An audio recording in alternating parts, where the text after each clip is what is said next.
A portrait of himself to you and I. He wants to reveal a portrait to you about your own individual life, about your own individual set of circumstances, about what you are facing and what you're dealing with. Is it possible that we may have chosen to ignore the true picture of God and replace it with a facsimile that is more acceptable to us? I really believe that many times we have accepted a facsimile of God. We've accepted some man's opinion of God rather than saying, God, I want to know you for my own self. I want you to show up in my life the way that you want to show up in my life. I am so glad I can testify of divine healing. But you see, this morning, if you're sitting in this room and you're sick in your body, my testimony about divine healing might encourage your faith, but it will not be a true portrait of God until you allow God to reveal himself to you as being a healer of your body today. I can get happy about miracles and signs and wonders.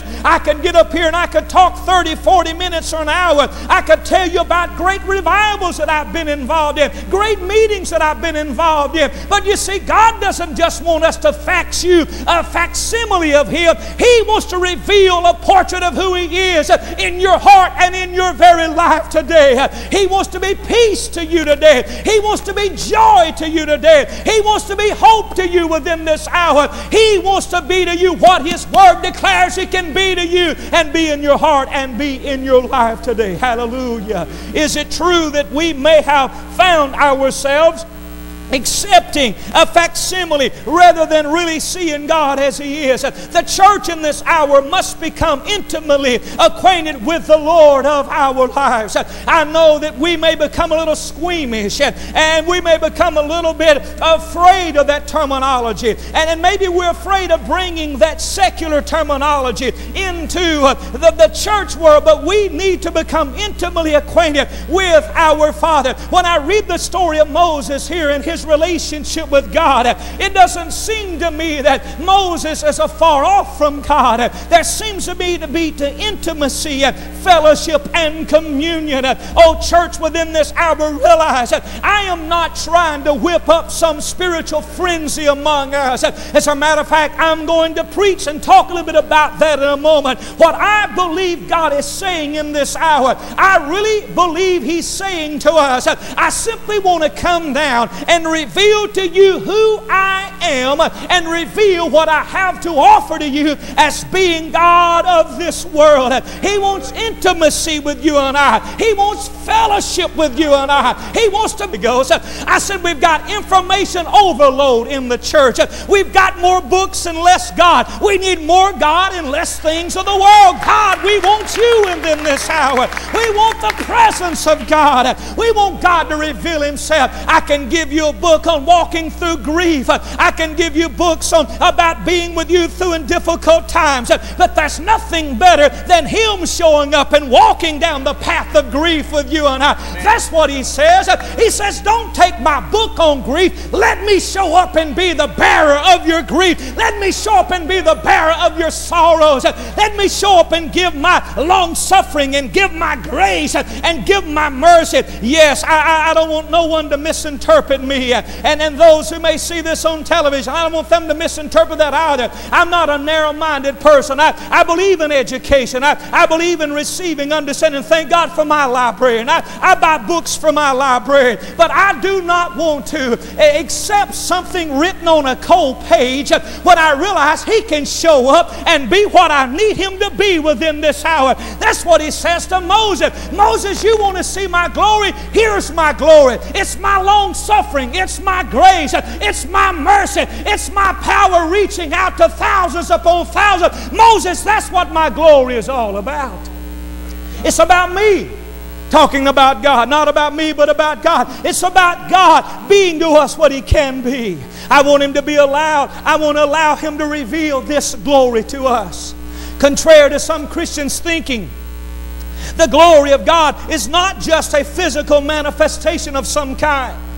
It is not just excitement that overcomes us, nor is it a kind of supernatural aura or angelic light that bursts forth And I believe in all of the above. I believe in a physical manifestation of some kind. I am glad, and I don't embarrass for my Pentecostal roots. I am glad I am Pentecostal today. I don't gloat in that, but I believe God does physically manifest Himself. He does show up in tongues as a fire. He does show up in mighty miracles and signs and wonders. I am glad my belief in God was not buried with the apostles. I'm glad my belief in the power of God was not buried when they buried the last living apostle. I'm glad my belief in the power of God is contained in what He says about Himself. He says, I am, and it allows me to know that God is a God of power. But you listen to me now, folks. I am not longing just for a physical manifestation of some kind. I'm not just longing for a light to show up in this building. I'm just not longing for some kind of angelic being to show up here. I'm not just longing for fire to dance around this place or some haze or smoke to fill this place, although I will accept that and receive that. But that's not what I'm longing for. I'm longing for God to show up in this house and reveal His nature to you and I, reveal His presence to you and I. He will reveal His holiness within this hour. There's a lot of words spoken about holiness, and we are a holiness church, and we want to believe in holiness, but holiness is not going to be obtained by passing out lists of rules in this church. Holiness will be obtained when His manifest presence shows up here, and holiness comes in this room, and we begin to take off everything that's not like Him and put on everything that it is like Him. Holiness then will be revealed among us. Hallelujah, hallelujah, hallelujah. You see, God's glory is not just some supernatural aura. I'm not looking for dust to fall upon me. I'm not looking for my eyes to glitter. I'm just not looking for that. I'm looking for something more than that. I'm looking for God to reveal He is a healer of our bodies. I'm looking for God the healer to show up. I'm looking for God the salvation to show up that Brother Miller spoke about a few moments ago. You see, I'm looking for God to reveal His long suffering to you and I. His grace that reaches out to thousands. I am not against spiritual manifestation, but I will tell you this generation cannot settle just for a physical manifestation. We need more than that. We need more than thunderings and lightnings. We need the manifest nature of God. Our world needs to see God for who He is. Our world needs to see God for what He can do for them. You need to see Him for that. Some of you in this room are walking through roads you've never walked down before. You don't need some song and dance routine. You don't need some kind of physical manifestation. You need the road of Emmaus to be like it was with those disciples, and Jesus show up and walk down the road with you today. You need Him to walk home with you. You need Him to walk to school with you. You need Him to walk into life. You need Him to walk down the hospital hallway, down the nursing home room, whatever it may be. You just need Him to walk with you and reveal His nature and His greatness to you and I today. I do not want to be misunderstood. I don't want anyone to think that I'm trying to leave our Pentecostal roots, that I don't believe in the manifestation of God. I believe in that, but I believe there is something in this story that stands to be revealed to you and I. You see, I believe God's glory is simply a revelation of His nature and His attributes.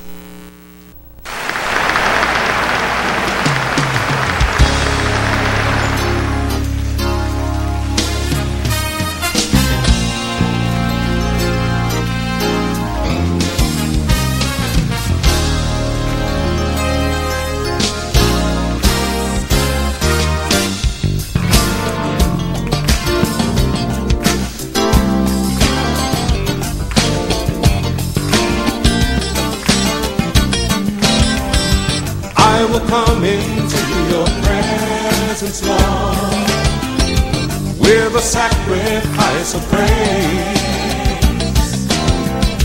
With a song I will exalt you, Lord. Blessed be your holy name.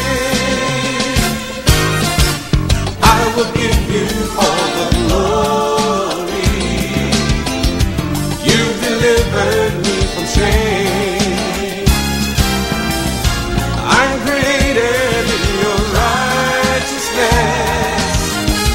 Blessed be your holy name. Oh, lift